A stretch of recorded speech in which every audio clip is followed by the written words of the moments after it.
Hi, this is Liz with 143 Handmade. Welcome, welcome.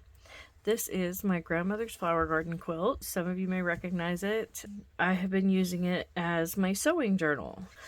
So this journal, as you can see, it is a trifold, so I have this extra flap. Part of the reason I did that was because of where the flowers were, but also because I wanted to be able to do this, where I can fold this back, this extra flap in, to hold the space of whatever it is, whatever page I'm working on at the time. So this is some thread, the thread that I am actually using to do the binding. I'm just going to, I have all my pieces laid out. These are the pieces, the scraps from making the quilt. And so I just have them laid on here. They're not glued, they're not anchored in any way, shape, or form. And I am just going to start right here near the edge. And let's see. I'm trying to decide if I want to just take my running stitch this way across it to tack everything down, or if I want to go with the lengths. I think I want to go across. So I'm going to pick that up and just stitch across to tack everything down. And that's really all there is to it. There is no wrong way, there's no right way. I'm just sharing what I'm doing. And as you can see, it's getting a little chaotic. Okay, this piece fell because it's a little bit shorter. And you just have to be okay with that. That is one of those things with journaling this way. You do have to be okay with a little bit of messiness. But my gut tells me that if you're journaling in the same manner that I journal, messiness is not a problem for you. You're totally okay with a little bit of chaos, a little bit of messy, maybe even kind of like it. And see, like what I did, I accidentally grabbed up more layers than I was supposed to, so I'm gonna have to pull out a few stitches. And isn't that the way, you know? But again, that's just part of the process of learning to journal this way and learning to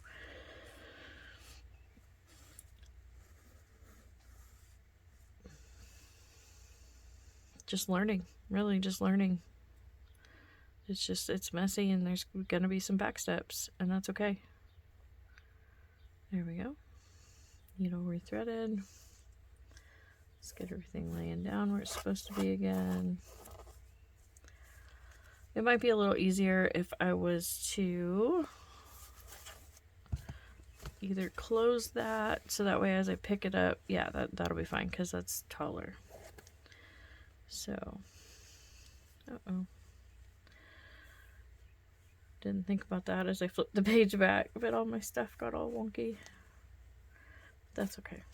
You know, this is so not about precision. This is just about helping me remember. And besides, I think this is going to be such a fun, like, tactile experience to play with after I get it finished too, because there's just going to be so many different textures included, just because as part of my quilting journey, I'm going to explore texture and things of that nature.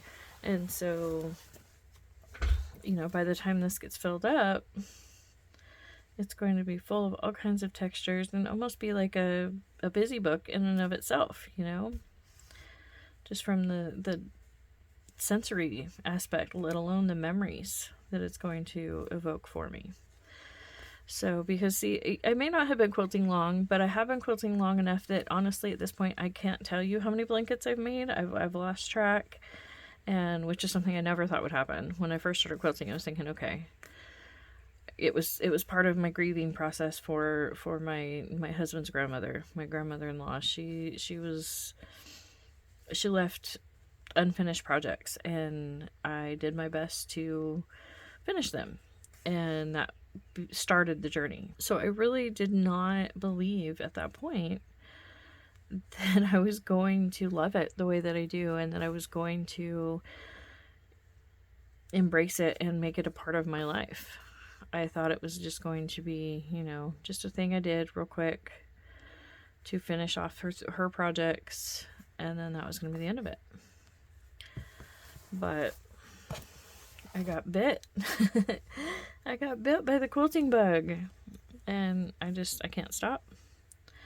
I don't want to. And the only reason why I have stopped quilting since then has been when my sewing machines have broke, you know, because it happens on occasion, and I have been able to repair some, but then it finally quit. And then I found an excellent deal on a vintage machine that I could swear was my grandmother's. Like, it was the same type of machine. Not like this one was hers, but like it's the same type of machine she had. Or one very similar to it. Because there's the Singer sewing machines of that era, they all had a very similar look. And so, and I like it. I don't love it the way that I loved my other machine, but it's great. There are things that I like about it that my modern machine did not have, and there were things on the modern machine that I liked that the antique machine doesn't have. I think that's just one of those things. It's going to happen that way. Anyways, the other sewing machine that I got was a Brother SE 425, and that was the machine that really helped me love sewing. And one of the key features that I had that helped me love sewing is the start and stop button on the front, so you did not have to use a foot pedal. I don't know why, but I don't love the foot pedal. I struggle to get the tension, or not tension, the speed consistent. And I mean, I drive cars. It's not like I can't drive or anything. I don't know. It's just not my favorite thing. So, you might be hearing my cat throw her mousey around, and now she's yelling at me to throw it for her. But we're working in our journal. So, I just simply, I'll simply do this back and forth on this page until I get all of this tacked down. Close this page to help hold everything in place. Flip it over, so that way I can share the other portion of what I do. So I have this fabric signature, where I can add the sewing and all of that. But I also have a paper signature for this particular quilt that I'm journaling about this time. It's called an old block quilt top, and this is just something I found on the internet. This is not my design or anything, so I don't feel comfortable like really sharing it, but you can easily find this on Pinterest or something like that. Just type in the old quilt block top, and it's just, the types of blocks are not listed. It just gives you a layout, so that way if you have a bunch of pre-made blocks of these sizes, it's a layout that will work for you. And I did not have pre-made sizes, but I went ahead and I liked the idea of it just being, okay, well, you need this many 10-inch blocks, you need this many 12-inch blocks.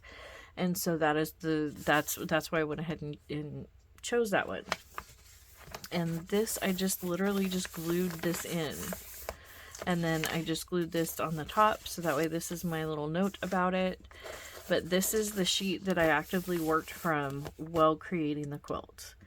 And it has all my weird marks on it and whatnot. And so I just went ahead and glued it in, just attached it. And that's one way to do it. And then there's this. This is from another series I did, the Crazy Ass Quilt. And this one I just tucked in to this little pocket instead of actually anchoring it in. So there's no rule about how I'm going to add stuff.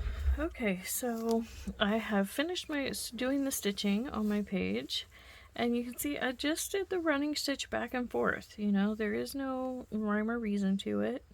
The back is all messy. The back will eventually be covered up by something, I'm sure. So that is how it ended up. So I have for this quilt that I'm just finishing the binding on, I have now entered my entries into my journal about it. And this is the sewing page. And this is the paper page.